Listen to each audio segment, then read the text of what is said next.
I love quesadillas, and the ones that my mom makes are my favorite, so I'm gonna teach you how to make the perfect Mexican quesadillas.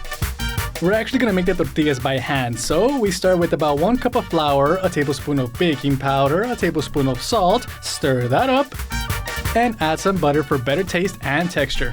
Mix that up and then add 3/4 of a cup of water. For this part, you can use a spoon, but my mom's an OG from Mexico, so she used her bare hands to mix all the ingredients. And for my own safety, I do not question the chef.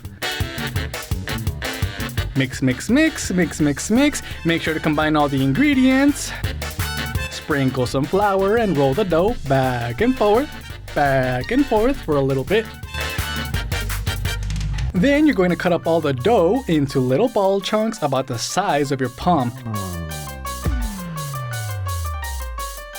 And you roll those until they're nice and pretty, smooth, and look like little soccer balls.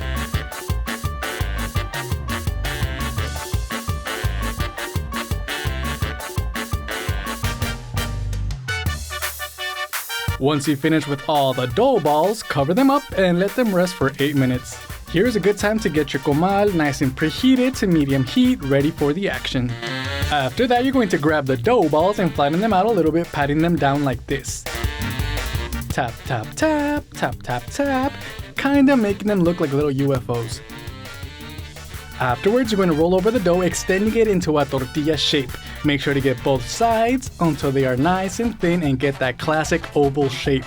Of course, they're not going to be perfect, but that's okay. My mom Kayla has over 3 decades of quesadilla making experience, and even hers can have a funky shape sometimes. I'm just saying, Mom, no te enojes. Anyways, the moment of truth. You put the tortilla in the comal so it can cook, leaving it on for about 7 seconds each side, flipping it 3 times. Don't overdo it here, y'all. It's super important to leave it on just enough to cook the tortilla, but not enough to burn it. You're going to repeat this process for all the tortillas that you have. When you're done, put them all in the tortillero to keep them nice and hot. And if you don't have one of these, like, I don't know what to tell you, dude. Like, what are you doing with your life? I'm not sure we can be friends.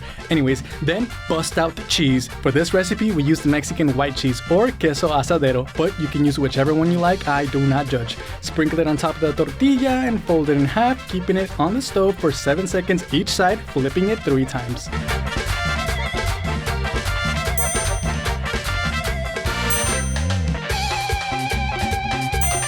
Once the outside of the tortilla is golden brown like this and the cheese is melted, you are done and ready to enjoy the perfect Mexican quesadilla. Ooh, look at that cheesy goodness. After all that hard work I made my mom do, it was time for her little angel to taste the food. And yep, it's as good as I remember. Shout out to my beautiful mother for this recipe, and I hope you enjoyed watching. Ya saben, mi gente, it's your boy Chriz Ortiz. Hasta la próxima.